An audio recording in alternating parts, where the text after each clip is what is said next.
Hello दोस्तों, आपका स्वागत है हमारे चैनल में। आज का जो टॉपिक है उसका नाम है congenital abnormalities of female reproductive system. इसमें हमने क्या क्या पढ़ना है। सबसे पहले ये पढ़ेंगे कि मुलेरियन एम्ब्रायोजेनेसिस होता क्या है।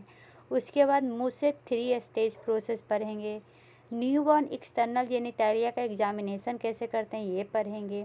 पेरिनियल और वेजाइनल डिफेक्ट, सर्विक्स और यूट्रस में एब्नॉर्मलिटीज और ओवरीज में एब्नॉर्मलिटीज, ये सब के बारे में मेनली डिस्कशन करेंगे। ठीक है। सबसे पहले कोजेनाइटल एब्नॉर्मलिटीज होता क्या है। तो ये एब्नॉर्मलिटीज जो बर्थ से हो या जन्म लेते समय हो, ये मेनली अफेक्ट करता है एक्सटर्नल जेनिटैलिया को और मुलेरियन स्ट्रक्चर को, जिसको जो मेनली कॉज होता है जेनेटिक एरर के कारण, जिसके कारण हमारे बच्चे में तेराटोजेनिक इवेंट होता है। ठीक है। ये एब्नॉर्मलिटीज हम धीरे धीरे करके पढ़ेंगे। उससे पहले हम क्या करेंगे, हम देखेंगे रिव्यू ऑफ मुलेरियन एम्ब्रायोजेनेसिस। क्यों एम्ब्रायोजेनेसिस देखना क्यों ज़रूरी है, क्योंकि ये तो पता रहेगा ना कि डेवलपमेंट कहाँ से होता है फीमेल रिप्रोडक्टिव ऑर्गन का, तभी तो उसके एब्नॉर्मलिटीज में पढ़ेंगे कि एब्नॉर्मलिटीज कहाँ प्रेजेंट होता है।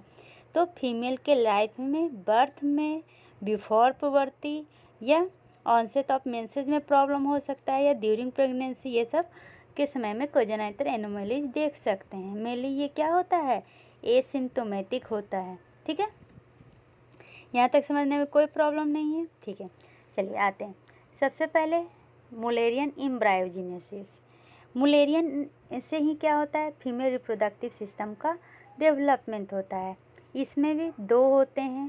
एक जो होता है पारा मेसोनेफ्रिक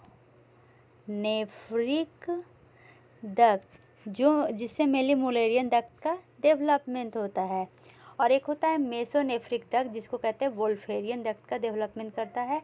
और ये Wolffian duct mainly male reproductive system के लिए क्या होता है, रिस्पॉन्सिबल होता है। तो मेल में क्या होगा, एंटी मुलेरियन हार्मोन्स होते हैं, जो मुलेरियन को क्या करता है, रिग्रेस कर देता है।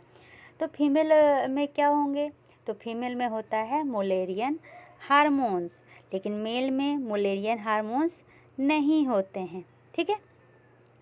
तो मुलेरियन जो हार्मोन है वो कहाँ से आते, जिसको दूसरा नाम क्या है, पारामेसोनेफ्रिक डक्ट, ये डेवलपमेंट करता है फैलोपियन ट्यूब का, यूट्रस का, अपर 1/3 पार्ट ऑफ वेजाइना का। और जो वोल्फेरियन था, जो मेनली फीमेल में रिग्रेस होता है लेकिन मेल में रहता है, वो डेवलपमेंट करता है हमारा इपिडिडमिस, वाज डिफरेंस, सेमिनल वेसिकल्स और इजाकुलेटरी डक्ट। ठीक है, यहाँ तक समझने में कोई प्रॉब्लम नहीं हुआ। चलिए, अब क्या होता है ना, मेल में क्या होगा कि एंटी मुलेरियन डक्ट हो जाएगा, तो फीमेल वाला कैरेक्टर क्या हो जाएगा, रिग्रेस हो जाएगा।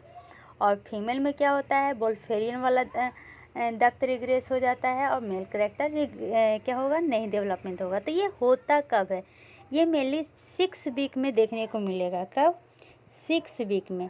तो आप सेक्स को, मतलब कि बच्चा मेल है कि फीमेल है, कब डिफ्रेंशिएट कर सकते हैं, तो 6 वीक के बाद आप उसको डिफ्रेंशिएट कर सकते हैं। ठीक है, यहाँ तक समझने में कोई भी प्रॉब्लम नहीं है। मेल में क्या था, एंटी मुलेरियन हार्मोन प्रेजेंट होता है, लेकिन फीमेल में एंटी मुलेरियन हार्मोन एब्सेंट होता है। ठीक है। तो बाकी जो बच्चा हमारा ovary, lower 2/3 of vagina, hymen, इसका डेवलपमेंट क्या से होता है, तो इसका डेवलपमेंट हमारा ईरोजेनाइटल साइनस के थ्रू होता है। ठीक है। तो अब पूरा फीमेल रिप्रोडक्टिव सिस्टम का डेवलपमेंट कैसे होता है ये समझ गए। ठीक है। अब देख, एम्बिगुअस जेनिटैलिया, मेनली जब नियोनेट का डिलीवरी होता है तो सबसे पहले जो उनका डिलीवरी करते हैं वो आइडेंटिफाई करते हैं नियोनेट का जेंडर कैसे है। तो पहले वो पूरा डिटेल असेसमेंट करते हैं कि कहीं कोई ये त्रुटियां तो नहीं है, तो वो सबसे पहले ऑब्जर्व करते हैं न्यूबॉर्न का पेरिनियम, जो बिगनिंग होता है मॉन्स पीविस से। फिर वो लेबिया मेजोरा को देखते हैं, यूरेथ्रा को देखते हैं, लेबिया को जेंटली सेपरेट करके इंट्रॉइटस देखते हैं कि वो विजुअलाइज्ड है कि नहीं है। उसके बाद वो लेबिया को सेपरेट करके हाइमेन देखते हैं, हाइमेन भी परफोरेटेड होना चाहिए ताकि वेजाइना का इंट्रेंस दिख सके, ठीक है। क्योंकि अगर ये परफोरेटेड नहीं हुआ, इम्परफोरेट हुआ, तो इसके कारण भी एबनॉर्मलिटी जाती है। क्या होता है, वेजाइना का इंट्रेंस क्या हो जाएगा, क्लोज हो जाएगा। तो जो पुबर्टी के समय ये मेनली पता चलेगा। क्योंकि पुबर्टी के समय कैसे पता चलेगा, तो मेंस होंगे और वो ब्लीडिंग बाहर नहीं आएगा, तो मेनली क्यों नहीं आएगा, तो उसका तो गेट ही क्लोज है। तो इस तरह से मेनली देखते हैं, ठीक है। लेबिया एक दूसरे से अलग तो नहीं है, अगर अलग नहीं है तो सेपरेट किया जाता है, ठीक है।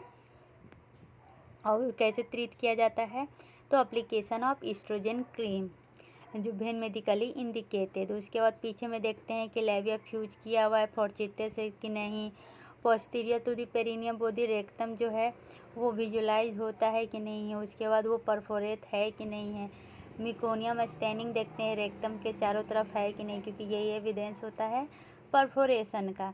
अगर कोई दांत होता है तो हम क्या करते हैं, रेक्टम में मॉइस्ट कॉटन टिप का स्वैब डालते हैं और उसको पेनिट्रेट करते हैं, ठीक है।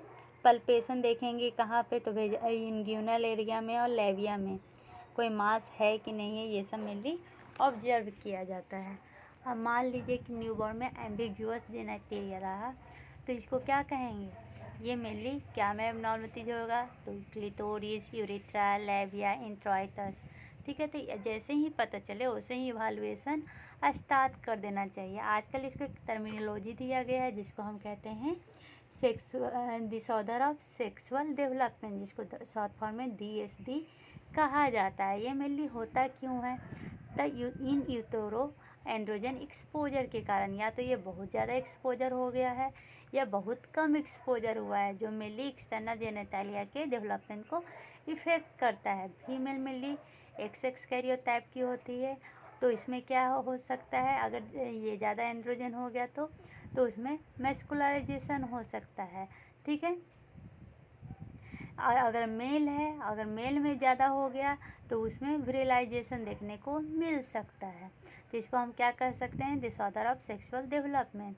फीमेल के लिए मेनली इम्ब्रोनिक अगर एक्सपोजर होगा एंड्रोजन का, तो उसमें डिग्री ऑफ मैस्कुलराइजेशन क्या हो जाएंगे, बढ़ जाएंगे, मतलब उनमें लड़कों वाले लक्षण ज़्यादा दिखेंगे। और अगर मेल है और उसमें क्या होंगे, उसमें अगर एंड्रोजन एक्सपोजर होगा तब कोई भी प्रॉब्लम नहीं होगा। प्रॉब्लम कब होगा, जब फीमेल में एंड्रोजन का एक्सपोजर हो। हाँ, अगर मेल की बात कर रहे हैं तो उनमें अगर एंड्रोजन एक्सपोजर कम होगा तब उनमें प्रॉब्लम होगा, ठीक है। मेनली जो वेजाइना प्लेट है ना, वो सेपरेट होता है इरोजेनेटल साइनस से 12th week of fetal development में। तो एंड्रोजन एक्सपोजर बिफोर 12 वीक होना चाहिए, तभी ये लेबियो स्क्रोटल फ्यूजन देखने को मिलेगा, ठीक है। अगर एंड्रोजन एक्सपोजर 12 वीक के बाद हुआ तो फिर क्या देखने को मिलेगा, क्लिटोरिया हाइपरट्रोफी। जो क्लिटोरिया है ना वो बहुत बड़ा हो जाएगा इस तरह से, ठीक है। और भी क्या क्या फाइंडिंग एम्बिगियस जेनेटेलिया में देखेंगे, तो पहला तो देख लिए लेब्रोस्क्रोटल फ्यूजन। अगर 12 वीक से पहले हो गया एंड्रोजन एक्सपोजर, तो अगर 12 वीक के बाद हो जाएगा तो क्या देखेंगे, इनलार्ज क्लिटोरिस देखेंगे, जो कैसा दिखेगा, पिनाइल यूरेथ्रा की तरह दिखेगा, ठीक है। अब मान लीजिए कि एंड्रोजन एक्सपोजर के कारण क्या हो रहा है, लेब्रोस्क्रोटल फ्यूजन हो रहा है, क्लिटोरिस इनलार्ज हो गया, तो हम कैसे पहचानेंगे कि ये मेल है या फीमेल है, तो हम सर्च करेंगे गोनेट्स को, मतलब कि टेस्टिस, जो विरलाइज्ड वीमेन, कौन सा VIRILIZED विरलाइज्ड फीमेल होती है, उसको मेल से हम कैसे अलग कर सकते हैं, तो टेस्टिस के थ्रू हम टेस्टिस देखेंगे। मेल में मेनली टेस्टिस देखने को मिलेगा और फीमेल में विरलाइज्ड फीमेल में टेस्टिस देखने को नहीं मिलेगा, ठीक है। और ये मेनली किस में ऐसा होता है, तो कोजेनाइटल एड्रिनल हाइपरप्लेसिया में भी हो सकता है। इसलिए हम क्या करेंगे, रेक्टल एग्जामिनेशन करेंगे, जिसके थ्रू हम क्या करेंगे, सर्विक्स और यूट्रस को पल्पेट करेंगे और जेंडर का असाइनमेंट करेंगे, ठीक है। अगर बाइफीट क्लोटोरिस और लेबियल फ्यूजन नोटेड हुआ तो एनोमेलिज कहाँ हो जाएगा, तो देखने को मिलेगा ब्लेडर एक्स्ट्रोफी। इसका मतलब क्या होता है कि जो ब्लेडर के फॉर्मेशन है उसमें एबनॉर्मलिटीज आ जाता है, जिसके कारण ब्लेडर जो है एब्डोमिनल वॉल में ना होके वो बाहर की ओर एक्सपोज हो जाता है। ठीक है, तो ये भी देखने को मेनली मिलेगा। ये क्या पिक्चर है? ये पिक्चर है मेनली हमारा 46XX DHD induced prenatal exposure to androgen. इसमें देखिए क्या हुआ है, मेनली एक्सपोजर 12 वीक के बाद हुआ है, जिसके कारण क्लिटोरिस क्या हो गया, हाइपरट्रोफी हो गया है। तो ऐसे बच्चा में क्या हो सकता है, मिस गाइड हो सकता है, और ऐसा कह सकते हैं कि ये क्या है, पेनिस है। तो इससे जेंडर में क्या होगा, प्रॉब्लम होगा पहचानने में, क्योंकि क्लिटोरिस भी फ्यूज कर जाएगा। ठीक है, और क्या होगा, जो यूरेथ्रा है, ये जो क्लिटोरिस है वो बाहर की ओर निकल जाएगा, जो पिनाइल यूरेथ्रा की तरह बन जाता है, जिसके कारण सेक्स डिफ्रेंशिएशन में प्रॉब्लम हो जाती है। ठीक है, तो ये याद रखिएगा। अब इनिशियल इवैल्यूएशन में क्या करेंगे, हम चेक करेंगे कैरियोटाइप। याद रखिएगा, क्या चेक करेंगे, कैरियोटाइप चेक करेंगे, परफॉर्म करेंगे ट्रांस एब्डोमिनल पेल्विक अल्ट्रासाउंड, जिसमें पेल्विक एनाटोमी देखेंगे। उसके बाद सीरम इलेक्ट्रोलाइट देखेंगे, स्टेरॉयड हार्मोन का लेवल देखेंगे। फिर नियोनेट में अल्ट्रासाउंड में क्या आइडेंटिफाई होगा, तो यूट्रस आइडेंटिफाई होगा, क्योंकि यही है जो ईस्ट्रोजन टिश्यू को रिलीज करता है। बाद में इवालुएट करेंगे पेल्विक एनाटोमी को, तो किसके द्वारा करेंगे, सिस्टोस्कोपी और वेजाइनोस्कोपी के द्वारा करेंगे, जिसमें हम पेल्विक स्ट्रक्चर देखेंगे और मेल और फीमेल के पेल्विक स्ट्रक्चर में डिफरेंस होता है। उसके बाद देखेंगे कि कहीं जो बच्चे बेबी है उसको कोजेनाइटल एड्रीनल हाइपरप्लेसिया तो नहीं है, क्योंकि उसमें भी मेनली ये सब सिम्टम देखने को मिलते हैं। ठीक है, चलिए अब आते हैं आगे। अब एक है gender was assigned primary on the principle of phallic adequacy. सबसे पहले हम जेंडर को कैसे डिटरमाइन करते हैं, तो फैलिक एडिक्वेसी के द्वारा, क्योंकि जिसमें एम्बिगियस फैलस होता है उसको माना जाता है कि वो फीमेल जेंडर है। ठीक है, ठीक है, चलिए अब एक और रिवीजन कर लेते हैं कि एग्जामिनेशन जब न्यूबॉर्न का करेंगे तो उसमें एम्बिगियस जेनेटेलिया कैसे पता चलेगा। सबसे पहले जो डिलीवरी करता है वो क्या साइन करता है कि फीमेल है या मेल है, तो जेंडर असेसमेंट करते हैं। ठीक है, तो सबसे पहले स्टार्ट करते हैं क्लिटोरिस से। तो क्लिटोरिस में एम्बिगियस क्या हो सकता है कि उसका इनलार्जमेंट हो जाए। ठीक है, तो अगर क्लिटोरिस के थ्रू हम क्या देखते हैं, उरेथ्रा के ओपनिंग को देखते हैं।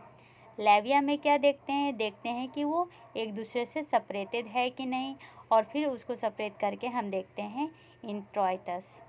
उसके बाद हम हाइमेन को ऑब्जर्व किए, देखे कि वो परफोरेट है कि नहीं, पार्शियली परफोरेट है कि नहीं, ताकि जो वेजाइना है उसका एंट्रेंस पता कर सकें। फिर हम रेक्टम को विजुअलाइज करते हैं कि वो परफोरेट है कि नहीं। कैसे पता चलेगा, तो रेक्टम के चारों तरफ अगर मेकोनियम का स्टेनिंग रहा मतलब कि वो परफोरेट है। ठीक है, अब देखते हैं कि डिसऑर्डर ऑफ सेक्सुअल डेवलपमेंट क्या था। तो मेनली जो एम्बिग्यूस जेनेटेरिया है 14,000 में एक बच्चे में देखा जाता है। जैसे कि जो फीमेल है उसका कैरियोटाइप XX रहेगा, लेकिन उसमें मैस्कुलाइज्ड एक्सटर्नल जेनेटेरिया आ जाएगा, जिसको क्या कहते हैं, इसको हम कहते हैं female SIDO hermaphrodite.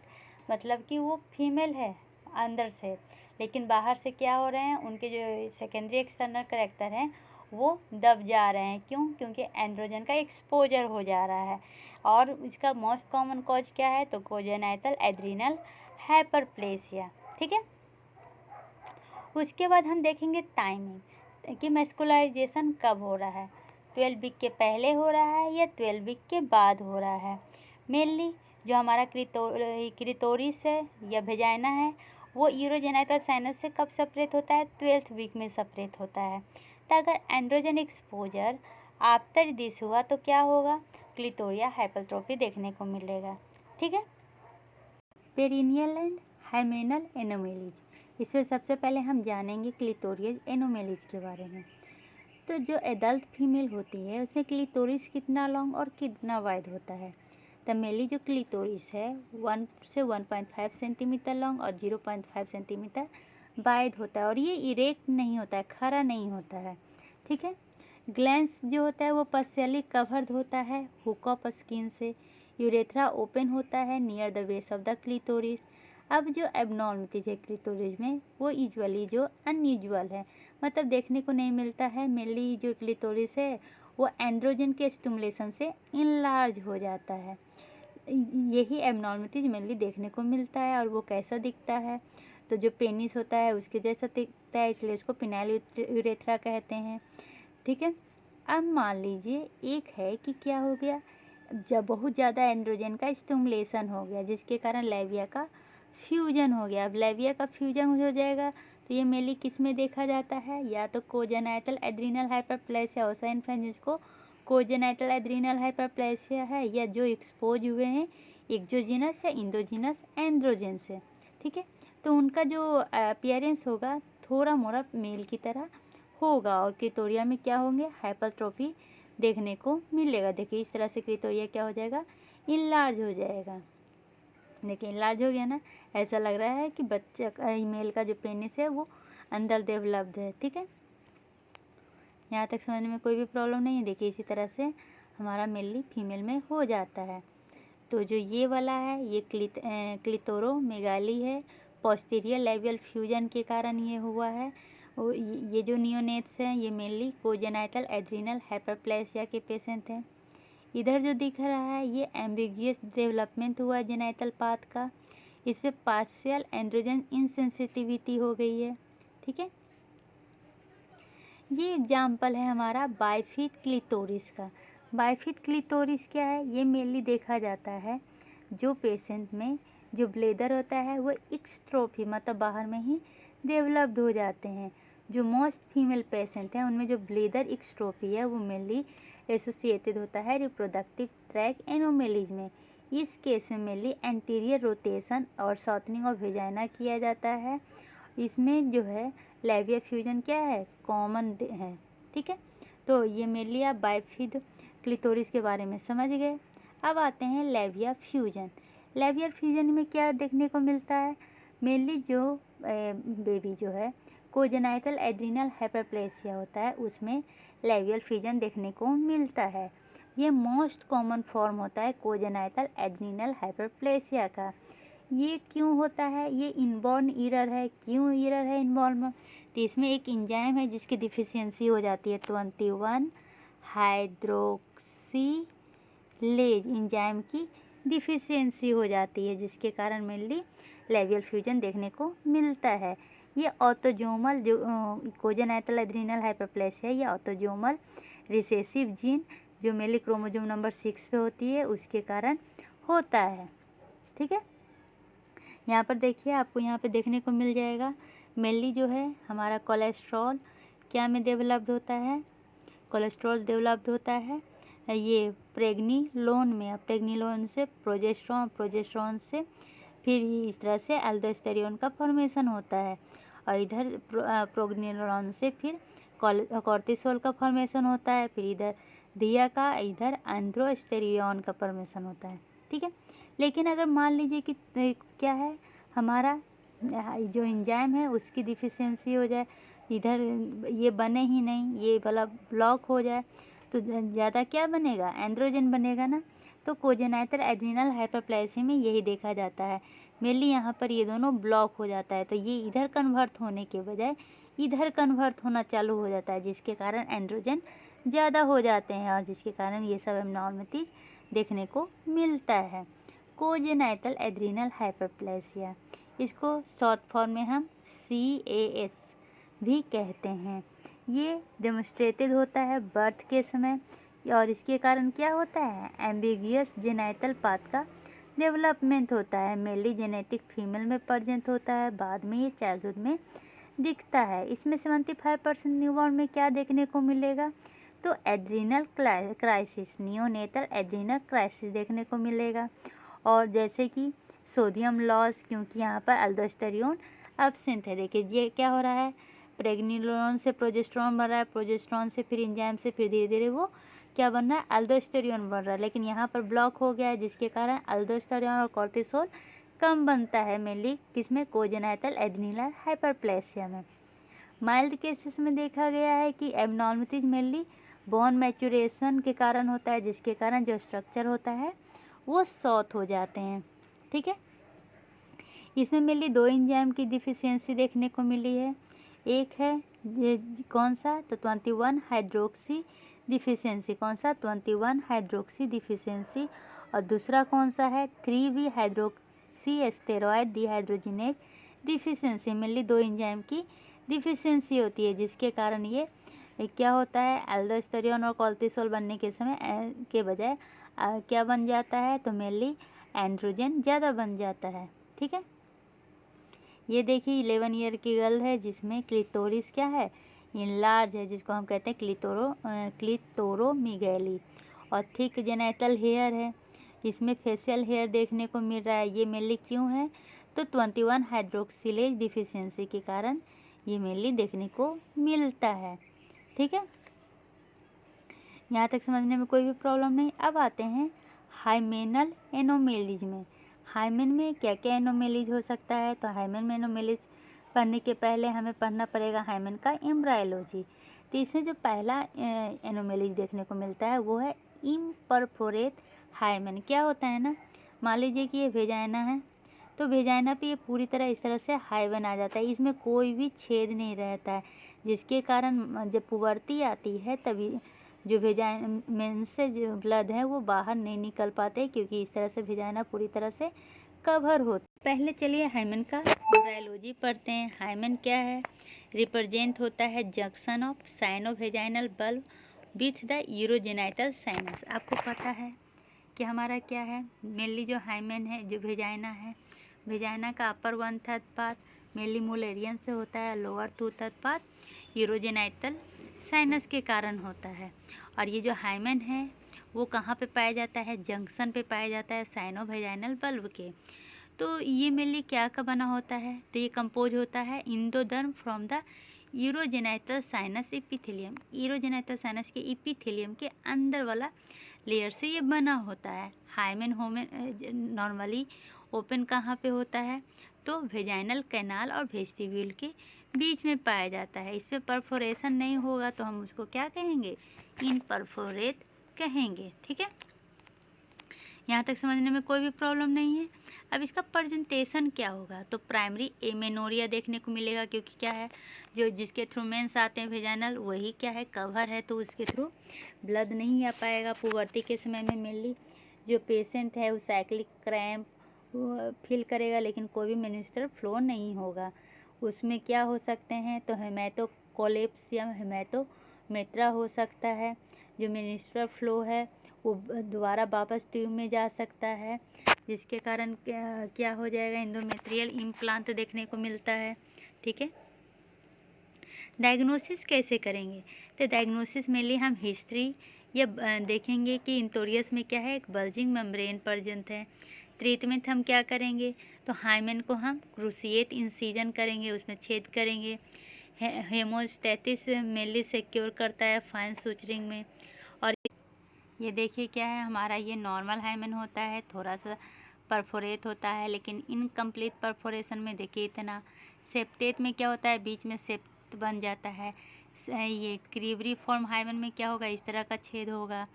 Micro perforate hymen में थोड़ा सा होगा, इम्परफोरेट में होगा ही नहीं। तो ये जो इम्परफोरेट है ना, ये बहुत ही भयानक होता है। ये है जो इतने सारे ABCDEF बताए, इसमें A नॉर्मल है, बाकी BCDEF क्या है, कोजेनाइटल एनोमेलीज है हाइमेन का। ठीक है, यही डिफरेंट तरह का एनोमेलीज आपको देखने को मिलता है। मुलेरियन एनोमेलीज स्टार्टिंग में ही बता दिए थे क्या होता है। अब आते हैं वेजाइनल एजीनेसिस। वेजाइनल एजीनेसिस को हम क्या कहते हैं? मुलेरियन एजीनेसिस या मुलेरियन एप्लेसिया भी कहते हैं। याद रखिएगा, वेजाइनल एजीनेसिस का दूसरा नाम क्या है? मुलेरियन एजीनेसिस या मुलेरियन एप्लेसिया। इसमें क्या होता है, जो मुलेरियन डक्ट डेवलपमेंट होता है वो फेल हो जाता है।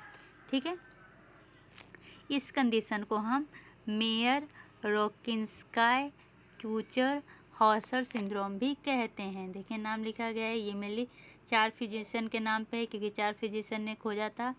ठीक है, MRK सिंड्रोम शॉर्ट फॉर्म में कह सकते हैं। ये इसमें क्या होता है, कोजेनाइटल बर्थ से वेजाइना और उतरस एब्सेंट होते हैं। तो डिफरेंशियल डायग्नोसिस में आपको क्या देखने को मिलेगा? तो transverse vaginal septum, imperforate hymen, cervical agenesis, androgen insensitive syndrome, ये सब देखने को मिलेगा। यही हमारा है कोजेनाइटल एब्सेंस ऑफ वेजाइना। ठीक है, वेजाइनल एजिनेसिस में मेनली जो पुबर्टी डेवलपमेंट है वो नॉर्मल होता है, लेकिन प्राइमरी एमेनोरिया देखने को मिलेगा, क्योंकि यहाँ पे तो वेजाइना है ही नहीं, तो मेंसेस बाहर कैसे आएंगे। फिजिकल एग्जामिनेशन में वेजाइनल ओपनिंग नहीं रहेगा, तो वहाँ पर क्या दिखेगा, तो शॉर्ट पॉच की तरह दिखेगा। रेक्टल एग्जाम करेंगे तो आप यूट्रस को पल्पेट नहीं कर पाइएगा। लेबोरेटरी एग्जाम करेंगे तो रिप्रोडक्टिव हार्मोन तो नॉर्मल रहेगा, कैरियोटाइप भी नॉर्मल रहेगा, लेकिन अल्ट्रासाउंड में यूट्रस एब्सेंट रहेंगे। ठीक है, अब तो 50% वुमेन में क्या होता है, मुलेरियन एजिनेसिस मेनली कनकरेंट यूटीआई के कारण होता है। मैंने बार फैमिली में यूरिनरी ट्रैक एनोमेली जा रहा है, जिसके कारण ये मेनली देखने को मिलता है। इसके कारण मेनली रिक्वेस्ट किया जाता है किडनी यूरिनरी ब्लैडर अल्ट्रासाउंड या इंट्रावेनस पाइलोग्राफी के लिए। ये एनोमेलीज में renal agenesis, pelvic kidney, multicystic dysplasia kidney या यूरेथ्रल डुप्लीकेशन देखने को मिल सकता है। इसमें अदर एनोमेलीज भी देखने को मिल सकता है, जैसे कि स्केलेटन एनोमेलीज, कार्डिक डिफेक्ट और हियरिंग लॉस। ठीक है, यहाँ तक समझने में कोई प्रॉब्लम नहीं है। अब इसका ट्रीटमेंट कैसे करेंगे, तो इसका ट्रीटमेंट में मेनली हम गोल क्या करेंगे कि वेजाइना को फिर से बना सके। तो ये वेजाइना को फिर से बनाया जाता है मेनली जब ये जो ज़रूरी नहीं है कि जैसे ही पता चले कि वेजाइना नहीं है जल्दी जल्दी ऑपरेशन करवाना ज़रूरी है, नहीं तो डेवलपमेंट नहीं होगा। ये वेजाइना मेनली जब आप सेक्सुअली एक्टिव होना चाह रहे हैं उस समय आप ऊपर से प्लेस कर सकते हैं। ठीक है, अगर नॉन सर्जिकली करना है तो आपको क्या करना पड़ेगा, तो आपको यूज करना पड़ेगा वेजाइनल डायलेटर को। ये मेनली मोटिवेट किया जाता है। एग्जाम्पल के लिए मेनली ये क्या करता है ना, इस टेक्निक के थ्रू नॉन सर्जिकल 3 से 6 मंथ लगता है एडिक्वेट वेजाइना बनने में। ठीक है, लेकिन वो रियल वेजाइना नहीं रहता है। अगर सर्जिकल मेथड यूज करेंगे तो उसमें एक ही मेथड यूज किया जाता है जिसमें हम रिकंस्ट्रक्शन करते हैं वेजाइना का एब्बे मैकइंडोय प्रोसेस से। इसमें क्या होता है, मेनली ब्लेडर के बीच में स्पेस बनाया जाता है, ब्लेडर और रेक्टम के बीच में क्या किया जाता है, स्पेस बनाया जाता है और उस स्पेस को यूटिलाइज किया जाता है। वहाँ पर क्या करेंगे, तो हम टिश्यू को लाएंगे जिसके कारण वहाँ पर थिकनेस स्प्लिट थिकनेस ग्राफ्टिंग किया जाता है सिंथेटिक मटेरियल के द्वारा, और एक सिंथेटिक मेनली क्या बनाया जाता है, वेजाइना बनाया जाता है, जो मेनली क्वाइटस के लिए इम्पोर्टेंट है। ठीक है, और दूसरा ट्रीटमेंट क्या करेंगे, तो दूसरा है प्रोसीजर विलियम प्रोसीड्यूर।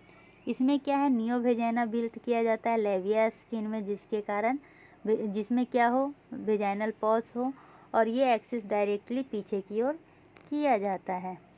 जो तीसरा प्रोसीजर है उसको नाम है बेकीटी प्रोसीड्यूर। इसमें हम लेप्रोस्कोपिक प्रोसीजर यूज करते हैं और सूचर बनाते हैं पेरिटोनियम फोल्ड में ब्लेडर और रुडिमेंट्री यूट्रस के बीच में। ये जो सूचर होता है वो फिक्स किया जाता है ट्रैक्शन डिवाइस से, कहाँ पे, तो एंटीरियर एब्डोमिनल वॉल में। ठीक है, और ये मेनली जो ट्रैक्शन है वो मेनली अप्लाई किया जाता है 6 से 8 दिन तक। ठीक है, यहाँ तक समझने में कोई भी प्रॉब्लम नहीं है। तो हम समझ गए वेजाइनल एजिनेसिस। ठीक है, इसमें आप देखिए क्या कह रहा है, ये जो सिंड्रोम है इसमें मेनली आपको नॉर्मल 46XX कैरियोटाइप देखने को मिलेगा, लेकिन प्राइमरी एमेनोरिया रहेगा। कब तक, तो 15 से 16 साल तक मेनली तो आ जाना चाहिए, लेकिन आ नहीं रहा है, तो क्या हो जाएगा, हम उसके कारण जानेंगे तो पता चलेगा वेजाइनल एजिनेसिस है। क्योंकि देखिए क्या होता है ना, कुछ वुमेन में मेनली रेडिनेंट्री यूट्राइन हॉर्न बन जाते हैं, जिसके कारण क्या होता है, वो हर ये महीने क्या होंगे, अपने आप को चेंज करेंगे एपिथेलियल लाइनिंग में, जिसके कारण इंडोमेट्रियम क्या है, बाहर निकलेगा, जिसको हम क्या कहते हैं, फंक्शनल रेडिनेंट्री हॉर्न, जहाँ पर से मेनली मिनिस्टर बाहर की ओर निकलता है, लेकिन वो बाहर निकल नहीं पाता, जिसको कारण मंथली क्रैम्प, पेल्विक पेन या इंडोमेट्रियोसिस देखने को मिलेगा। इंडोमेट्रियोसिस क्यों? मेनिस्ट्रुअल जो बाहर निकलना चाहिए था वो वापस चला गया, जिसको हम रेट्रोग्रेड मेनिस्ट्रुएशन कहते हैं। ठीक है। ट्रांसवेजाइनल सेप्टम, आपको पता है कि जो हमारा जो वेजाइना है वो क्या है, एक कैनाल की तरह है। तो इसमें क्या होता है ना कि जो ये कैनलाइजेशन होता है, कैनाल का फॉर्मेशन होता है, वो पूरी तरह नहीं हो पाता है। तो इसके कारण क्या बनता है, यहाँ पे ट्रांसवर्स वेजाइनल सेप्टम बनता है। ये मेनली होता क्यों है? तो ये जो मुलेरियन डक्ट है जो ज्वाइन करता है साइनोवेजाइनल बल्ब से, कहाँ पे? तो मेनली एक पॉइंट जिसको मुलेरियन ट्यूबरकल कहते हैं वहाँ पर। अब क्या है, यहाँ पे ये जो जंक्शन है जो बना है ये स्ट्रक्चर पे, वो मेनली कैनलाइज्ड नहीं हो पाता, जिसके कारण ट्रांसवर्स वेजाइनल सेप्टम का फॉर्मेशन होता है। ये पार्शियल भी होता है, ये कंप्लीट भी होता है। जनरली ये होता कहाँ पे है, तो अपर थर्ड और लोअर टू थर्ड के बीच में होता है। ठीक है। तो इसमें देखिए इस तरह का जंक्शन बन गया है यहाँ पे, क्योंकि ये जंक्शन सेपरेट नहीं हो पा रहा है। ठीक है। अब ये पार्शियल ट्रांसवर्स वेजाइनल जो सेप्टम है वो मेनली रिपोर्टेड होता है वो फीमेल में जो मेनली देश लेती है। क्या देश? डाई इथाइल एस्टिवेस्टेरॉल लेती है। अब यहाँ पर आपको मेनली क्या देखने को मिलेगा ना कि जो मीनार्की के समय में कि यहाँ पे आपको क्या हो जाएगा, कंप्लीट सेप्टम है। कंप्लीट सेप्टम है तो यहाँ पर क्या हो जाएगा, ब्लड पूरा जमा होने लगेगा। तो इसको हम कहेंगे हेमेटोकोल्प्स या हेमेटोमेट्रियम। ये सिमिलर होता है इम्परफोरेट हाइमेन की तरह। तो लेकिन दोनों में डिफरेंस क्या होता है, इसमें जो है ना परफोरेशन, इसमें थोड़ा ऊपर में क्या होता है, ऑब्स्ट्रक्शन होता है, इसलिए बल्जिंग नहीं दिखाई देगा जो इम्परफोरेट हाइमेन में दिखाई देता था ऑब्स्ट्रक्शन के कारण। ठीक है। तो इसमें क्या होगा, इंट्राइटस में बल्जिंग नहीं दिखाई देंगे। ठीक है। इसमें भी प्राइमरी एमेनोरिया रहता है, साइक्लिक क्रैम्पिंग देखने को मिलता है, पेल्विक पेन क्या हो जाएगा, वर्स हो जाएगा। और ये फीमेल जिसको इम्परफोरेट ट्रांसवर्स सेप्टम है उसमें मेनली जो मेनिस्ट्रुअल है वो क्या डेवलप करेंगे, उसमें हेमेटोकोल्प्स डेवलप्ड हो जाएगा। उसके साथ साथ वेजाइना से फॉल स्मेलिंग भी आएंगे। ठीक है।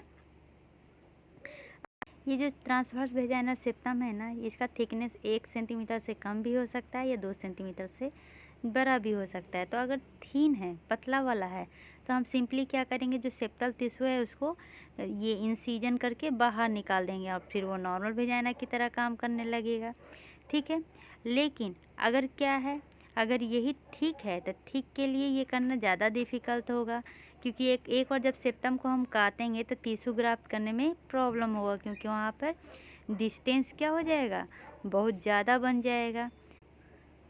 तो वहाँ पे हम क्या करते हैं, तो वहाँ पर हम डायलेटर फिक्स करते हैं, वेजाइनल रिकन्स्ट्रक्टिव प्रोसीजर यूज करते हैं। वहाँ पर एक डायलेटर यूज करेंगे ताकि वो स्कार या नैरोइंग होने से बचा सके। अब आते हैं वेजाइनल एडिनोसिस में।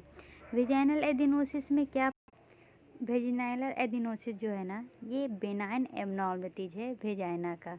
ये मेनली क्यों होता है, तो इंट्रायूट्राइन या नियोनेटल एक्सपोजर हो जाने के कारण होता है। तो क्या का एक्सपोजर, तो डाईइथाइल एस्टेबिस्ट्रोल का और अदर प्रोटीन या नॉन स्टेरॉयड एस्ट्रोजन ये सब से एक्सपोजर हो जाने के कारण ये वेजाइनल एडिनोसिस देखने को मिलता है। इसमें क्या होगा, तो इसमें मेनली क्या मिलेगा, तो ये वेजाइना के अंदर ग्लैंडुलर इपिथेलियम देखने को मिलेगा। मतलब कि ऐसे तो जो वेजाइना है उसके अंदर स्क्वामस एपिथेलियम होता है, वो रिप्लेस हो जाता है ग्लैंडुलर इपिथेलियम से। ठीक है। तो हम क्या कह सकते हैं, एडिनोसिस ऑकर होता है जब जो हमारा स्क्वामस एपिथेलियम है वो फेल हो जाता है इपिथेलाइज करने से, तो इसको क्या कहेंगे हम, वेजाइनल एडिनोसिस कहेंगे। ये मेनली होता क्यों है, तो जो मुलेरियन एलिमेंट होता है ना, जो इन्वेट करता है साइनोवेजाइनल बल्ब को, वो वहाँ पर क्या हो जाएगा, वो वहाँ पर रह जाएगा उसका रेमनेंट, जिसके कारण ये मेनली देखने को मिलता है। तो वेजाइनल एडिनोसिस पल्पेट कहाँ होगा, तो सबमुकोसल में पल्पेट होगा।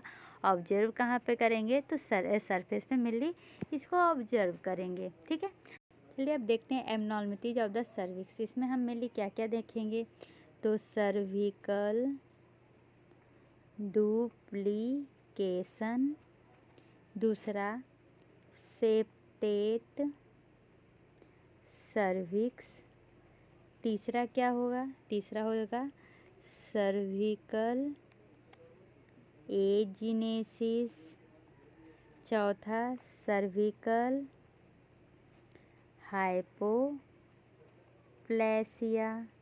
और पांचवा होगा एडिनोसिस, जो पर है देश रिलेटेड एडिनोसिस।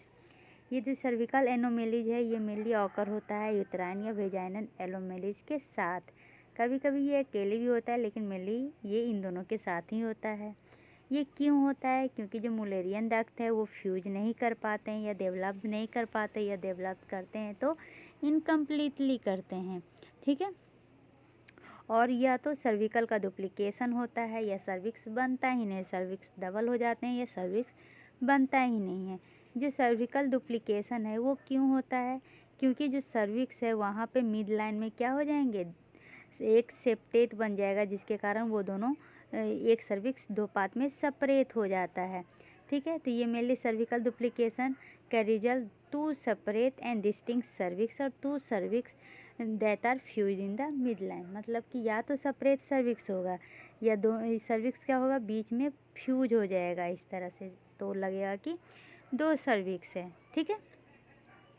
उसके साथ और क्या देख सकते हैं, सर्विकल एजिनेसिस या हाइपोप्लेसिया। एजिनेसिस मतलब बनता ही नहीं है तो कंप्लीट एब्सेंस हो जाएगा डक्ट डेवलपमेंट का, या अगर ये इनकम्प्लीट है हाइपोप्लेसिया है तो इनकम्प्लीट डक्ट डेवलपमेंट देखने को मिलेगा, ठीक है।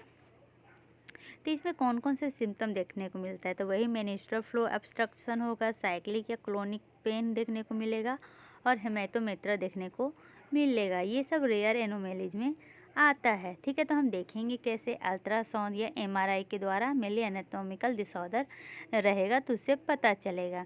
तो ये होता क्यों है, तो ये लॉन्ग टर्म तक मेनिस्ट्रुअल सप्रेशन किए हुए हार्मोन से या सर्विकल रिकन्स्ट्रक्शन या हिस्टेरेक्टोमी से हम इसका मैनेजमेंट कर सकते हैं, ठीक है। अब क्या है एबनॉर्मलिटीज इन यूट्रस। यूट्रस में एबनॉर्मलिटीज क्यों आता है, तो लेटरल फ्यूजन डिफेक्ट के कारण, लेटरल फ्यूजन डिफेक्ट के कारण, या ऑलरेडी एक वीडियो में पढ़ा चुकी हूँ। मेनली इसमें क्या होता है, जो डक्ट फ्यूजन होता है वो डिसऑर्डर हो जाता है और जो सेप्टल होता है वो रिजॉर्प्शन हो जाता है। इसके कारण मेनली यूट्रस में एबनॉर्मलिटीज देखने को मिलता है। तो कौन कौन सा एबनॉर्मलिटीज है, यहाँ पे पिक्चर होंगे देखें, या तो हाइपोप्लेसिया या एजिनेसिस, यूट्रस का बनता ही नहीं है, ठीक है। जैसे कि ये हमारा ये जो है ना ये नॉर्मल यूट्रस और सर्विक्स है, यहाँ पर देखिए यूट्रस का फॉर्मेशन ही नहीं हुआ है। तो ये क्या है, तो मेनली ये हमारा भेजा फंदल पाथ है, ये ट्यूबुलर पाथ है, ये कंबाइंड पाथ है, ठीक है। या तो यूनिकॉर्निएट एक तरफ बना है, तो एक तरफ बना है इसमें भी क्या क्या हो जाएगा, कम्युनिकेटिंग, नॉन कम्युनिकेटिंग और कोई कैविटी नहीं और कोई हॉर्न नहीं। डाइडेल्फाइस, उसके बाद बाई कॉर्नुएट, ये मेनली क्लासेस में डिवाइड होता है, class 1, class 2, class 3, class 4, class 5, class 6, class 7। तो इतने सारे मेनली यूट्रस से रिलेटेड एनोमेलीज होते हैं। तो साइन और सिम्टम क्या दिखेगा, अगर यूट्राइन एजिनेसिस है तो प्राइमरी एमेनोरिया दिखेंगे, ऑब्स्ट्रक्टिव एनोमेलीज है तो साइक्लिक पेल्विक पेन दिखेगा, डिस्मेनोरिया दिखेगा, हेमेटोमेट्रा दिखेगा, रेट्रोग्रेड मेनिस्ट्रेशन या इंडोमेट्रियोसिस देखने को मिलेगा। अगर कोजेनाइटर यूटेराइन एनोमेलीज हैं तो क्या देखने को मिलेगा, recurrent pregnancy rot, intrauterine growth restriction, preterm delivery, placenta abruption, malformation, malpresentation या यूट्राइन फीटल डेथ देखने को मिलेगा। तो हम डायग्नोसिस कैसे करेंगे, तो डायग्नोसिस हिस्ट्री, फिजिकल एग्जामिनेशन, और अगर इमेजिंग से करेंगे तो एमआरआई क्या है, इसका गोल्ड स्टैंडर्ड है। 3D अल्ट्रासाउंड जो चीपर होता है उसके थ्रू हम करेंगे मेनली इसका डायग्नोसिस, ठीक है। मैनेजमेंट कैसे करेंगे, तो सर्जिकल इंटरवेंशन किया जाता है, अगर एनोमेलीज है तो उसको हटाने के लिए। गोल ऑफ सर्जरी क्या है, जो पेल्विक एनाटॉमी है उसको रिस्टोर करें, फर्टिलिटी को प्रिजर्व करें और जो पेन या इंडोमेट्रियोसिस हो रहा है उसके ट्रीटमेंट कर सकें, ठीक है। तो मैनेजमेंट कैसे करेंगे, जैसे कि सेप्टेट यूट्रस है, सेप्टेट यूट्रस में बीच में क्या होता है सेप्टेट बन जाता है, जिसके कारण मेनली मिसकैरेज प्रॉब्लम किया जाता है तो हम इसमें हेटेरोस्कोपिक रिसेक्शन करते हैं सेप्टम का। ये ट्रीटमेंट ऑफ चॉइस है, क्या है, सेप्टेट का हिस्टेरोस्कोपिक रिसेक्शन ऑफ सेप्टम। ठीक है, मेरे लिए ट्रीटमेंट ऑफ चॉइस है। अब आ जाएगा यूट्राइन डायडेल्फिस। तो इसमें हमको क्या करेंगे, तो इसमें हम मेनली ट्रीटमेंट में करेंगे स्ट्रासमैन मेट्रोप्लास्टी। ठीक है, इसमें मेनली क्या होता है, सेप्टम को रिमूव किया जाता है। कैसे, तो वेज इंसिजन से, और रीयूनिफाई किया जाता है दोनों कैविटी को लेप्रोटोमी के मदद से। यूनिकॉर्निएट यूट्रस में हम क्या करेंगे, जो फंक्शन रुडिमेंट्री हॉर्न है उसको काट के हम निकाल देंगे। ठीक है, यहाँ तक समझने में कोई भी प्रॉब्लम नहीं है। चलिए ठीक है, अब देखते हैं ओवरीज में क्या क्या एनोमेली जाता है। क्या में, ओवरीज में ये हमारा क्या है लिखा हुआ है, ये मेनली लिखा हुआ है कि मार्फोलॉजिक क्लासिफिकेशन क्या क्या चेंजेज आता है कम्युनिकेटिंग यूट्रस में। तो देखिए टाइप ए में क्या हो जाएगा, यूट्रस कम्युनिकेट करेगा सेप्टम के साथ। सर्विक्स क्या हो गए, 2 हो गए। वेजाइना क्या हो गया, सेप्टा बन गया है। ठीक है, यहाँ पर क्या देखने को मिला, कम्युनिकेटिंग सेप्टा। यहाँ पे देखिए 2 यूट्रस है, 2 सर्विक्स है, 2 वेजाइना है। टाइप बी में क्या देखने को मिलेगा, तो इसमें क्या है, सर्विक्स भी 2 है, वेजाइना लेकिन 1 है, और हमारा यूट्रस भी 2 है। अब 2 में आ जाते हैं। 2A में क्या देखने को मिलेगा, मेनली जो हमारा सर्विक्स है वो 2 है, वेजाइना सेप्टम हो गया है, जिसके कारण यूनिलेटरल एट्रेसिया बन गया है, देख रहे हैं पिक्चर में। और उसके बाद ये क्या हो गया, यूट्रस कम्युनिकेंस सेप्टम बना हुआ है। टाइप 2B में क्या है, यूट्रस कम्युनिकेंस सेप्टस तो है, सर्विक्स डुप्लेक्स है, उसके साथ आपको ये वेजाइना फिस्टुला भी देखिएगा। यहाँ पर देखिए फिस्टुला का डेवलपमेंट हुआ है। ठीक है, 3A 3B 3C इसमें क्या है, इसमें भी यूट्रस कम्युनिकेंस सेप्टस है, सर्विक्स सेप्टा है, लेकिन वेजाइना सेप्टा ये क्या हो गया, अब सिंगल हो गया है। ठीक है, यहाँ पर देखिए 3B में यहाँ पर क्या है, यूट्रस कम्युनिकेशन सेप्टस तो है ही, सर्विक्स में सेप्टा है, लेकिन वेजाइना 1 हो गया। यहाँ पर क्या है, सभी 2 है। ठीक है, 3C में क्या है, यूट्रस कम्युनिकेंस सेप्टस है, उसका सर्विक्स क्या बन गया, सब सेप्टा बन गया, इस देखें इस तरह से, और वेजाइना 1 है। उसके बाद आपको 4A में क्या देखना पड़ेगा, तो यूट्रस का कम्युनिकेंस बाइकॉर्नुएट है, बाइकॉर्नी है, मैंने 2 कॉर्न हो गए। यहाँ पर देखिए सिंगल कॉर्न था, मतलब कि जो फंदस था वो 1 था, लेकिन यहाँ पर कैविटी 2 हो रहा था। यहाँ पर अब क्या हो रहा है, जो फंदस है वो भी चेंज हो रहा है, 2 बन गया है। तो उसी को कहें यूट्रस कम्युनिकेंस बाइकॉर्नी, सर्विक्स 2 है, वेजाइना क्या है, सेप्टम से सेपरेट है। ठीक है, 4B में क्या देखने को मिला है, तो इसमें भी ऊपर वाला 4 और 5 में मेनली क्या है, जो फंदस है वो सेपरेट होया हुआ है, इसलिए बाइकॉर्निस कहा गया है। ठीक है, इसमें 4B में क्या हो गया है, सर्विक्स 2 है, वेजाइना 1 है। 5A में क्या देखने को मिला है, सर्विक्स 2 है, लेकिन वेजाइना में क्या हो गया, यूनिलेटरालिस ये डेवलप हो गया है, ट्रेटिका। 5B में मेनली सर्विक्स डबल है, और इसमें तो डेवलपमेंट हुआ है, इसके साथ साथ फिस्टुला का भी डेवलपमेंट हुआ है। टाइप 6 में क्या हो जाएगा, टाइप 6 में भी जो फंदस है वो है 2 है, तो यूट्रस कम्युनिकेंस बाइकॉर्निस हो जाएगा। अब इसमें क्या है, 6 में ये सर्विक्स 1 है, सर्विक्स के बीच में सेप्टम बन गया है, और वेजाइना सिम्प्लेक्स है। लेकिन टाइप 7 में क्या है, फिर से यहाँ पर क्या हो गया है, यूनिलेटरालिस सेप्टा का फॉर्मेशन हो गया है। और टाइप 8 में देखिए सबसे अलग सर्विक्स ही हैं, जो आधा डेवलप्ड हुआ है, हेमी सर्विक्स यूना। ठीक है, तो इस तरह से आपको याद करना पड़ेगा ये। अब आते हैं हमारे क्या में, तो ओवेरियन एनोमेलीज में। ओवेरियन एनोमेलीज में क्या देखेंगे, तो एक है एसेसरी ओवरी और दूसरा है सुपर न्यूमरली ओवरी। एसेसरी ओवरी क्या होता है? तो एसेसरी ओवरी में एक्सेस ओवेरियन टिश्यू देखने को मिलेगा। कहाँ पर? तो नियर ओवरी, ठीक है। सुपर न्यूमररी ओवरी में क्या होगा? थर्ड ओवरी सेपरेट करेगा। नॉर्मली सिचुएटेड ओवरी में मतलब कि तीसरा ओवरी आपको मेनली देखने को मिलेगा, ठीक है। देखिए यहाँ पे लिखा हुआ है फॉर्मल टर्म जो एसेसरी ओवरी है उसमें क्या होंगे? एक्सेस ओवेरियन टिश्यू नोटेड होगा ओवरी के पास, और सुपर न्यूमरली ओवरी में क्या होगा? थर्ड ओवरी सेपरेट करेगा फ्रॉम नॉर्मली सिचुएटेड ओवरीज से, ठीक है। ये जो ओवरी है वो मेनली ओमेंटम या लेट्रोपेरिटोनियम में पाया जाता है। जो पेशेंट जिसको सुप्रा न्यूमररी ओवरी है और या एसेसरी ओवरी है उसमें कोजेनाइटल डिफेक्ट देखने को मिलेंगे, एबनॉर्मलिटी देखने को मिलेगा जेनेटो यूरिनरी ट्रैक में, ठीक है। अब एक टर्म आता है जिसका नाम है ओवोटेस्टिस। अब ओवोटेस्टिस क्या है? ओवोटेस्टिस मेनली प्रेजेंट होता है उसे इंडिविजुअल में जिसमें ओवरीज भी हैं और SRY एंटीजन भी प्रेजेंट है। हम क्या टॉपिक पढ़ रहे हैं? तो ओवो टेस्टिस, टर्म से ही समझिए, ओवम भी है और टेस्टिस मेनली किसके कारण होता है? बाई के क्रोमोजोम के कारण। बाई क्रोमोजोम में कौन सा एंटीजन पाया जाता है? SRY एंटीजन प्रेजेंट होता है। तो इसको हम क्या कहते हैं? ट्रू हर्माफ्रोडाइट कहते हैं, लेकिन ये रेयर होता है, ठीक है। इसमें क्या होता है ना, जो टेस्टिकुलर टिश्यू प्रेजेंट होता है ऑर्गन में, लेकिन जो लेवियर स्क्रोता एरिया है वो डिसेंड कर देता है। पल्पेशन पे गोनेट्स तो मिलेंगे इंग्यूनर कैनाल में, और क्या मिलेगा? तो लेवियर स्क्रोता भी मिलेगा, टेस्टिकुलर टिश्यू भी प्रेजेंट होंगे, जिसके कारण मैलिग्नेंट डिजनरेशन देखने को मिलता है। ये मेनली पुबर्टी के बाद रिमूव हो जाता है ये गोनेट्स, ठीक है। यहाँ तक समझने में कोई भी प्रॉब्लम नहीं है।